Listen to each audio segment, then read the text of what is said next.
Вчера вечером кушали соленую селедочку, и это было так вкусно. А сегодня я проснулась вот, что и следовало ожидать. Делаем первый глоток кофе и идем свое лицо возобновлять.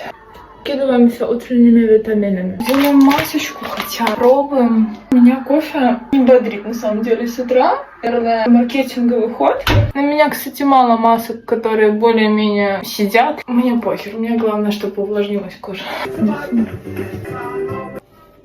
Кожа напиталась.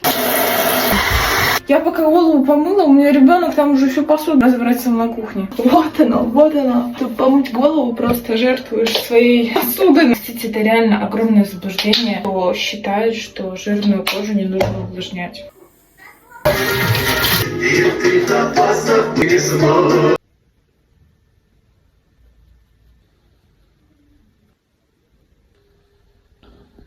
Не, ну так правда стало лучше. Нормально, мы так взбодрились.